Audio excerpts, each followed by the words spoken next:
যারা কোরআন অনুযায়ী জীবন পরিচালনা করে না তারা কখনো সভ্য হতে পারে না। কোরআনে আল্লাহ সুবহানাহু ওয়া তাআলা পারিবারিক জীবনের সভ্যতা,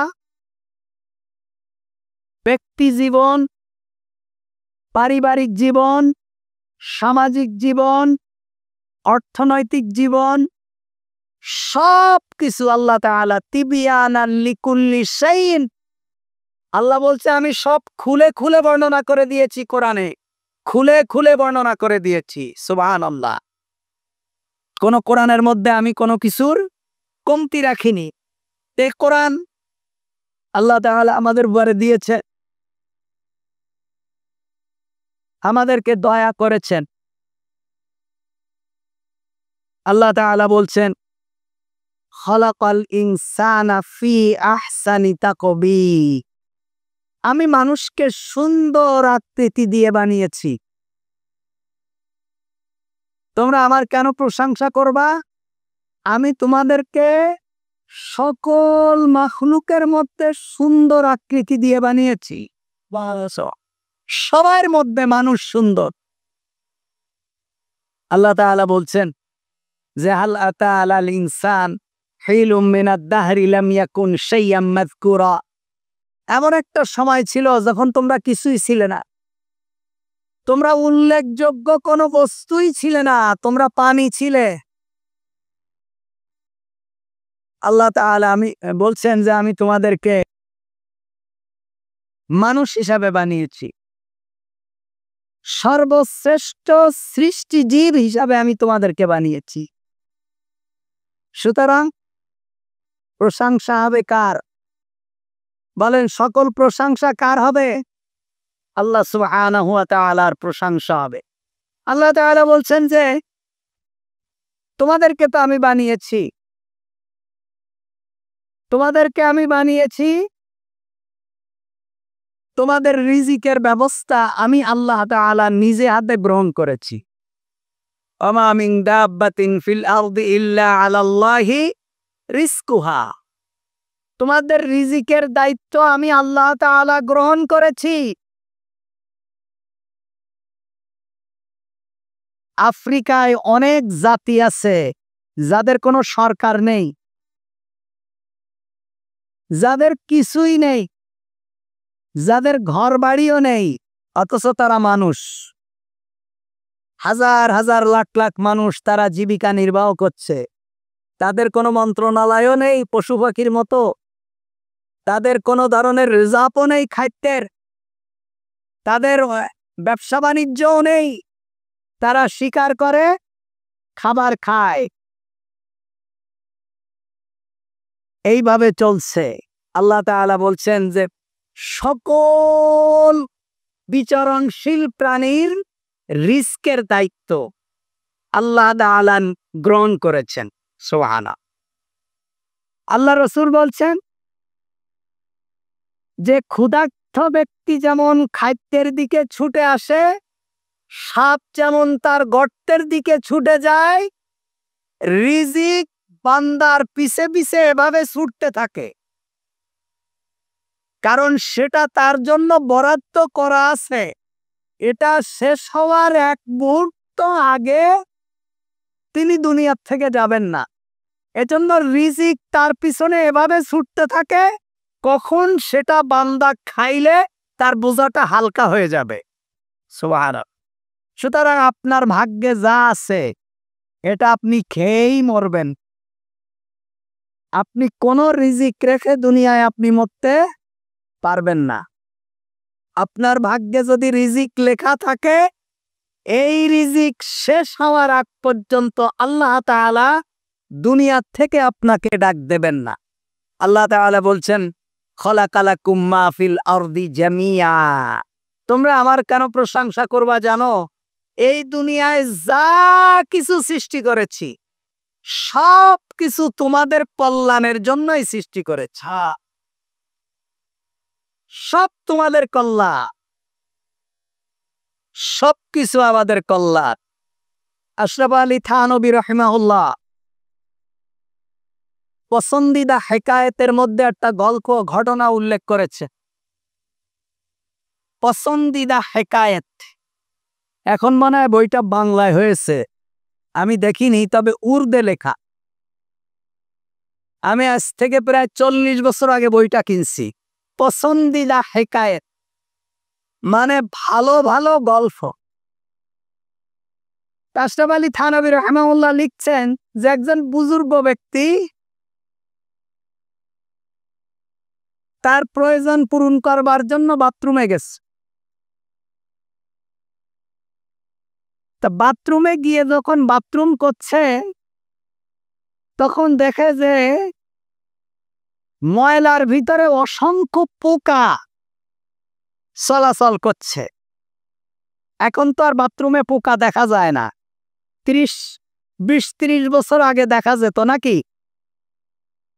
কারণ তখন একেবারে গর্ত করে বাঁশ দিয়ে কমোড করে তার উপরে বসে মানুষ তার প্রয়োজন পূরণ করত, যার কারণে পোকা টোকাগুলো একেবারেই খুব খারাপ অবস্থা। আর এখন তো আধুনিক, এখন যে বাথরুম করে সেও তার বাথরুম দেখে না যে বাথরুমটা কেমন। আমি এক বক্তব্যে বলছিলাম আজ থেকে 30 বছর আগে, 30-35 বছর আগে কুকুরের প্রধান খাদ্য কি ছিল বলেন? কি ছিল? মানুষের বিষ্ঠা। সকালবেলা যখন বাগানে বাথরুম করতে যাইতো দেখা যাইতো যে একজন কাশি দিলে 4-5 জন কাশি দেওয়া শুরু করছে। মানে একই বাগানে, বাঁশ বাগানে বসে এই মাথায় একজন, ওই মাথায় একজন, উত্তর মাথায়, দক্ষিণ মাথায়, ঠিক না ঠিক? বাথরুম একজন করছে, পিছন থেকে কুকুরে খাওয়া শুরু করছে। আমি কি মিথ্যা বলছি নাকি? বাথরুম করে আসলে এই বাথরুম কি কোনো ময়লা আবর্জনা কিংবা কোনো সিটি কর্পোরেশনের লোক পরিষ্কার করত? কে করত? কুকুরেই সাবার করে দিত। কিন্তু আজকের বর্তমান জমানার কুকুর এরা জানে যে মানুষের পায়খানা খাওয়া যায়, পায়খানা সামনে দিলে খাবে। ওরা মনে করবে এইটা মনে হয় আমার জন্য একটা বিষ, এইটা খাইলে হয়তো আমি মারা যাব, ডাক্তারের পরীক্ষা করার আগে খাওয়া যাবে না। তার মানে কি? তার মানে হলো কুকুর জানেই না মানুষের পায়খানা কুকুরের খাদ্য ছিল, এক সময় প্রধান খাদ্য ছিল।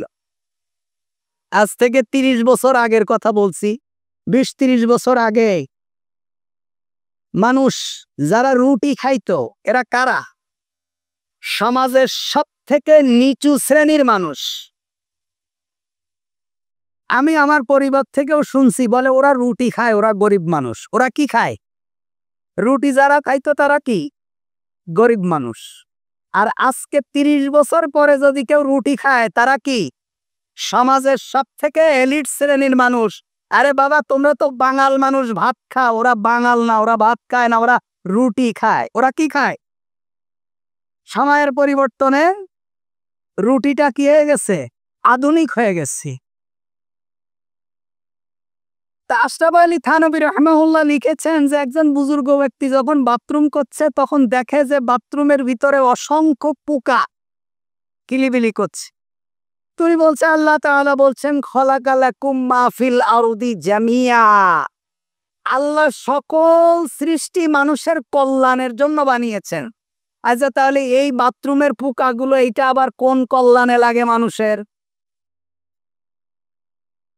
পছন্দিদা হেকায়েতের ভিতরে লিখছেন আশরাফ আলী থানভী রাহিমাহুল্লাহ যে এই চিন্তা ফিকির করতে করতে কোথার থেকে একটা পোকা এসে সেই ব্যক্তির চোখের মধ্যে পড়ছে। চোখ ডলতে ডলতে ডলতে ডলতে চোখ কানা মতোই হয়ে গেছে, সে আর যন্ত্রণা সহ্য করতে পারে না।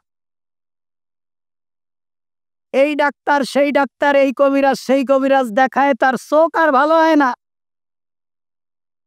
পরবর্তীতে এক কবিরাজ তারে কিছু ওষুধ দিল চোখের মধ্যে, বাস কিছুক্ষণ পরে এই চোখ ভালো হয়ে গেছে। তখনও বলছে যে আপনি কি ওষুধ এমন দিলেন, এত লোক দেখালাম, ডাক্তার দেখালাম, আমার চোখ তো ভালো হলো না। বলছে না, আমি কি ওষুধ দিছি এটা তোমারে বলা যাবে না। বলছে না, আপনি একটু বলেন। তা বলছে এটা হলো বাথরুমের যে পোকাগুলো থাকে না, এই পোকাগুলো আমরা ধরে পরিষ্কার করে রোদ্রে শুকাই এটা গুঁড়া করে আমরা চক্ষু রোগ যাদের আছে তাদের চোখে দিলে এটা ভালো হয়ে যায়। তখন বুজুর্গ আল্লাহ তাআলা সিজদায় পড়ে প্রশংসা করলেন, বললেন আল্লাহ খলাকালাকুম মা ফিল আরদি জামিআ। আমরা আজ থেকে যারা বিজ্ঞান বুঝি না, 30-40 বছর আগে আমরা কি মনে করতাম যে আল্লাহ তাআলা এই সাপের মতো একটা জিনিস কেন বানাইলেন, এটা আমাদের কি উপকারে আসে?